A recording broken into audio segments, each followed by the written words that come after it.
Hello all, welcome back to my channel. ನಮಸ್ಕಾರ ಸ್ನೇಹಿತರೆ. ಇವತ್ತಿನ ವಿಡಿಯೋದಲ್ಲಿ ಹೆಣ್ಮಕ್ಳಿಗಾಗುವಂಥ ಮೇನ್ ಪ್ರಾಬ್ಲಮ್ಮು ಫೇಶಿಯಲ್ ಹೇರ್ ಆಗಿರ್ಬೋದು, ಅಥವಾ ಅಂಡರ್ ಆರ್ಮ್ಸ್ ಆಗಿರ್ಬೋದು, ಕಾಲಿನಲ್ಲಿ, ಕೈನಲ್ಲಿ, ಅಥವಾ ಈ ಒಂದು ತುಟಿಯ ಮೇಲ್ಗಡೆ ಭಾಗದಲ್ಲಿ ಈ ರೀತಿ ಸ್ವಲ್ಪ ಹೇರ್ಸ್ ಗ್ರೋ ಆಗೋಕ್ಕೆ ಜಾಸ್ತಿ ಚಾನ್ಸಸ್ ಇರುತ್ತೆ. ಗಡ್ಡ ಥರ ಬೆಳೀತಾ ಇರುತ್ತೆ. ಈ ಥರ ಆದಾಗೆಲ್ಲ ಏನಾಗ್ಬಿಡುತ್ತೆ ಅಂದರೆ, ಯಾವಾಗಲೂ ನಾವು ರೇಸರ್ ಸಹಾಯದಿಂದ ಮಾಡ್ಕೊಳಕ್ಕಾಗೋದಿಲ್ಲ. ರೇಸರ್ ಯೂಸ್ ಮಾಡೋದ್ರಿಂದ ಇನ್ನೂ ಹೆಚ್ಚಾಗುತ್ತಾ ಹೋಗುತ್ತೆ. ಹಾಗಾಗಿ ಈ ರೀತಿ ಮನೆ ಮದ್ದನ್ನು ಒಂದು ಸತಿ ಟ್ರೈ ಮಾಡಿ ನೋಡಿ. ಈ ರೆಮಿಡಿ ಟ್ರೈ ಮಾಡಿದರೆ ಬೇಬಿ ಹೇರ್ ಗ್ರೋತ್ ಕೂಡ ಆಗೋದು ಕಡಿಮೆ ಆಗುತ್ತೆ. ಹಾಗೆ ಬರ್ತಾ ಬರ್ತಾ ಬರ್ತಾ ಹೇರ್ಸ್ ಏನಿದೆ ಬೆಳೆಯೋದು ಕಮ್ಮಿ ಆಗುತ್ತೆ. ಕೈ ಮೇಲಾಗಿರ್ಬೋದು, ಕಾಲಿನ ಮೇಲಾಗಿರ್ಬೋದು, ಎಲ್ಲವೂ ಕೂಡ ಹೋಗಿಬಿಡುತ್ತೆ. ಒಂದು ಸತಿ ಮಾಡಿಕೊಂಡ್ರೆ ಸಾಕು. ಇದನ್ನು ನೀವು ಜಾಸ್ತಿ ಹೇರ್ಸ್ ಬೆಳೀತಾ ಇದ್ದವರು 2 ಟೈಮ್ಸ್ ಮಾಡ್ಕೊಳ್ಳಿ. ಮಂತ್ಲಿ 2 ಟೈಮ್ಸ್ ಮಾಡ್ಕೊಳ್ಳಿ. ಕಮ್ಮಿ ಇದ್ದವ್ರು ಏನಿದೆ 1 ಮಂತಿಗೆ 1 ಟೈಮ್ ಮಾಡಿಕೊಂಡ್ರೆ ಸಾಕಾಗುತ್ತೆ. ಇದಕ್ಕೆ ನಾನಿಲ್ಲಿ ಹಾಲನ್ನು ತೊಗೊಂಡಿದ್ದೀನಿ. ಹಸಿ ಹಾಲನ್ನು ತೊಗೊಂಡು 1 ಗ್ಲಾಸ್ ಆಗುವಷ್ಟು ಹಸಿ ಹಾಲಿಗೆ ಸ್ವಲ್ಪ ಅರಿಶಿನ ಆ್ಯಡ್ ಮಾಡ್ಕೊಂಡಿದ್ದೀನಿ. ಅರಿಶಿನ ಆ್ಯಡ್ ಮಾಡ್ಕೊಂಡ್ಬಿಟ್ಟು ಒಂದು ಸತಿ ನೀಟಾಗಿ ಕುದಿಸ್ಕೋಬೇಕು.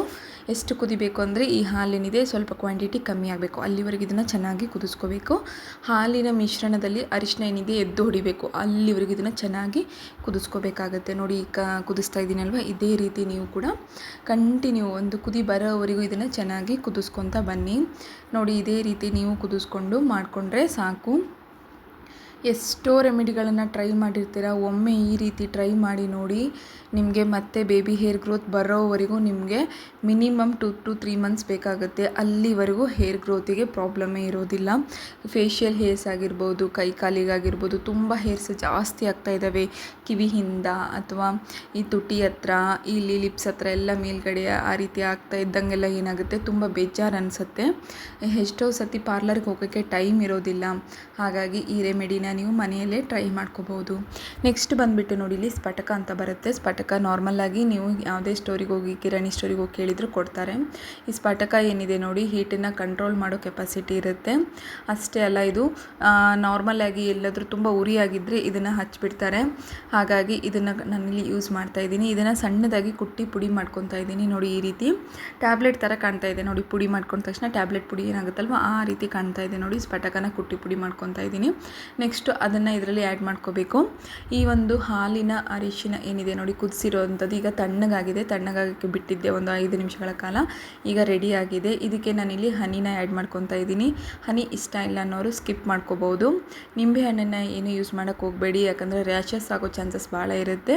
ಹನಿ ಏನಿದೆ ನಿಮ್ಮ ಫೇಸನ್ನು ತಂಪು ಮಾಡುತ್ತೆ, ಹಾಗೆ ಒಂದು ಒಳ್ಳೆಯ ಸ್ಕಿನ್ ಟೋನ್ನ ಕೊಡುತ್ತೆ, ಅಂದರೆ ಮೆತ್ತಗೆ ಮಾಡುತ್ತೆ ಸ್ಕಿನ್ನನ್ನು. ಹಾಗಾಗಿ ಇದನ್ನು ಹನಿ ಏನಿದೆ ಕಂಪಲ್ಸರಿ ಯೂಸ್ ಮಾಡಲೇಬೇಕು.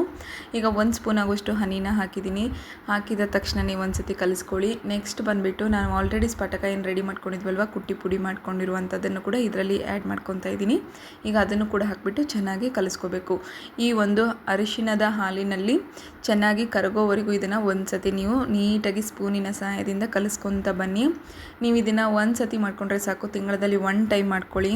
ನಿಮ್ಮಲ್ಲಿರುವಂತಹ ಕೈ ಕಾಲಿನ ಮೇಲ್ಗಡೆ ಇರುವಂಥ ಹೇರ್ಸ್ ಆಗಿರ್ಬೋದು, ಈ ಒಂದು ಸ್ಕಿನ್ನಿನ ಮೇಲ್ಗಡೆ ಇರುವಂಥದ್ದಾಗಿರ್ಬೋದು, ಐಬ್ರೋ ಮೇಲ್ಗಡೆ ಫೋರ್ ಹೆಡ್ ಹತ್ರ ಇರುವಂಥದ್ದಾಗಿರ್ಬೋದು, ಅಥವಾ ನೋಸಿನ ಕೆಳಗಡೆ ಲಿಪ್ಸ್ ಹತ್ರ ಎಲ್ಲವೂ ಕೂಡ ಮಾಯವಾಗಿಬಿಡುತ್ತೆ. ಹಾಗೆ ಇದನ್ನು ಫೇಶಿಯಲ್ ಆಗಿ ಕೂಡ ಯೂಸ್ ಮಾಡ್ಕೋಬೋದು. ಫೇಸ್ ಮಾಸ್ಕ್ ಥರ ಕೂಡ ಯೂಸ್ ಮಾಡ್ಕೋಬೋದು. ಒಂದು 10 ರಿಂದ 15 ನಿಮಿಷಗಳ ಕಾಲ ಇದನ್ನು ಫೇಸ್ ಮಾಸ್ಕ್ ಥರ ಹಾಕ್ಕೊಂಡು ಆರಲಾರ್ದಂಗೆ, ಅಂದರೆ ಇದನ್ನು ಫುಲ್ ಒಣ ಮಾಡಬಾರ್ದು. ಜಸ್ಟ್ ಫೇಸ್ ಮಾಸ್ಕ್ ಹಾಕ್ಕೊಂಡು ಹಸಿ ಇದ್ದಾಗೆ ಇದನ್ನು ಮುಖನ ತೊಳ್ಕೊಬೇಕು. ಇದರಿಂದ ನಿಮಗೆ ಇನ್ಸ್ಟೆಂಟ್ ಗ್ಲೋ ಕೂಡ ಸಿಗುತ್ತೆ.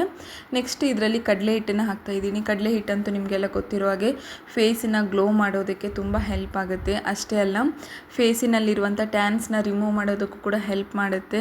ನಿಮ್ಮ ಫೇಸ್ ಮೇಲಿರುವಂಥ ಸಣ್ಣ ಹೇರ್ಸ್ ಏನಿದ್ದಾವೆ ನೋಡಿ, ಬೇಬಿ ಹೇರ್ಸ್ ಇರುತ್ತಲ್ವ, ಆ ಥರ ಇರುವಂಥ ಹೇರ್ಸನ್ನು ಕೂಡ ರಿಮೂವ್ ಮಾಡೋಕ್ಕೆ ತುಂಬ ಹೆಲ್ಪ್ ಮಾಡುತ್ತೆ. ನೋಡಿ, ಈಗ ನಾನು ನಿಮಗೆ ಬಿಸಿ ಇದ್ದಾಗ ಇದನ್ನು ಅಪ್ಲೈ ಮಾಡ್ಕೋಬೇಕು. ಈಗ ಒಂದು ಕಾಲಿಗೆ ಹಚ್ಚಿ ತೋರಿಸ್ಕೊಡ್ತಾ ಇದ್ದೀನಿ ನಿಮಗೆ ಯಾವ ರೀತಿ ಅಂತೇಳಿ. ನೋಡಿ, ಹಚ್ಚಿದ ತಕ್ಷಣವೇ ಒಂದೊಂದು ಹೇರ್ಸ್ಗಳೇನಿದ್ದಾವೆ ರಿಮೂವ್ ಆಗೋಕ್ಕೆ ಸ್ಟಾರ್ಟ್ ಆಗ್ತಾ ಇದ್ದಾವೆ. ಈ ರೀತಿ ಹಚ್ಚಿಬಿಟ್ಟು ಒಂದು 10ರಿಂದ 15 ನಿಮಿಷಗಳ ಕಾಲ ಬಿಡಬೇಕಾಗುತ್ತೆ. ಇದು ಸ್ವಲ್ಪ ಒಣ ಆಗಬೇಕು. ಹಸಿ ಇದ್ದಾಗ ಇದನ್ನು ತೆಗಿಯೋಕ್ಕಾಗೋದಿಲ್ಲ. ಸ್ವಲ್ಪ ಹೊತ್ತು ಒಣ ಆಗೋವರೆಗೂ ಇದನ್ನು ಹಾಗೆ ಹಚ್ಚಿಬಿಟ್ಟು ಅಪ್ಲೈ ಮಾಡ್ಕೊಳ್ಳಿ. ನೋಡಿ ನಾನು ಇಲ್ಲಿ ತೋರಿಸ್ತಾ ಇದ್ದೀನಲ್ಲ, ನಿಮಗೆ ಈ ರೀತಿ ಕೈಯಿಂದ ಹಚ್ಚೋಕೆ ಇಷ್ಟ ಇಲ್ಲ ಅನ್ನೋರು ಒಂದು ಹತ್ತಿಯ ಸಹಾಯದಿಂದ ಅಥವಾ ಯಾವುದಾದ್ರೂ ಕವರ್ನ ಕೈಗೆ ಹಾಕಿಬಿಟ್ಟು ಗ್ಲೌಸಿನ ಸಹಾಯದಿಂದಾದರೂ ಮಾಡ್ಕೋಬೋದು. ನೆಕ್ಸ್ಟ್ ನೋಡಿ, ಇಲ್ಲಿ ನಾನು ಆರಿದ ತಕ್ಷಣ ನಿಮಗೆ ತೋರಿಸ್ತಾ ಇದ್ದೀನಿ.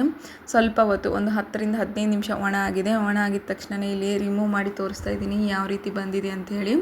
ನಿಮಗೆ ಡಿಫ್ರೆನ್ಸಿಯೇಷನ್ ಕಾಣ್ತಾ ಇರ್ಬೋದು.